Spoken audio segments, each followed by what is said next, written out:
Dobar večer, dobrodošli na izložbu nakita u organizaciji udruge Klub prijatelja nakita, koji se na ovoj izložbi predstavljaju sa 25 radova inspiriranih francuskom poviješću, umjetnošću i kulturom. Kao što svi vjerovatno znate, nakit postoji praktički kad postoji čovjek. Kroz povijest njegova funkcija se mijenjala. Od nekakve prvobitne uporabne funkcije u obliku nekakvih ukosnica i kopći, preko simbola koji bi označavali pripadnost nekakvoj grupi ili zajednici, do nekakvih magijskih značenja u formi amuleta gdje bi osobu koja nosi taj nakit štitio ga od bolesti, od zle sudbine i slično, pa do naravno nekakvog statusnog simbola. Danas u vrijeme masovne industrije nakit je svima postao pristupačan, doslovno ga možete kupiti u dućanima sve po 12 kuna. Ali unatoč tome, u ovoj atmosferi posebice umjetnički nakit je zadržao svoju vrijednost.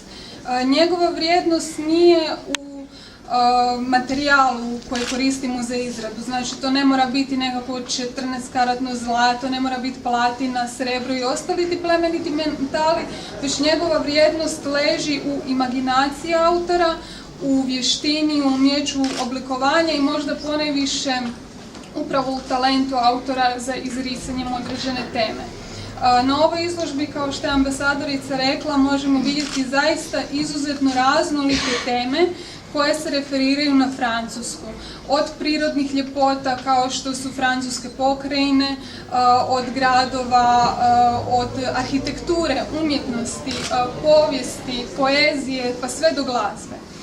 Na ovoj izložbi predstavljaju se autori na kojih većina njih se već duži period bavi izradom nakita i već su formirali nekakav svoj prepoznatljiv rukopis. Ovo je bio novi izazov za njih, ali ujedno i mogućnost za razvoj svog rukopisa.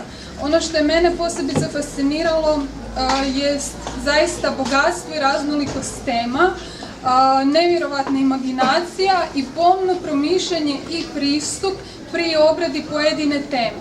To svi možete vidjeti na izloženim skicama.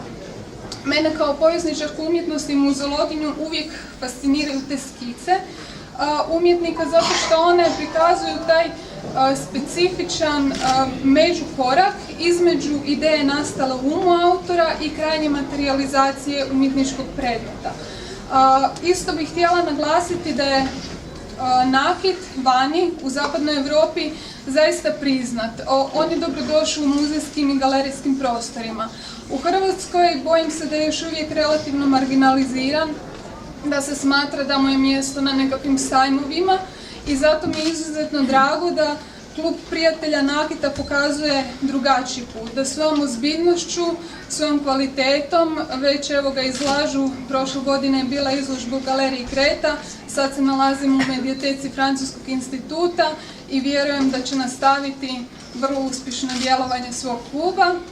Zahvalila bi im se na povjerenju, ukazanom povjerenju na suradnji na ovoj izložbi i sada bih prepustila riječ idejnoj začetnici, jednoj od osnivačica kluba, Sabini. Hvala, Sonja.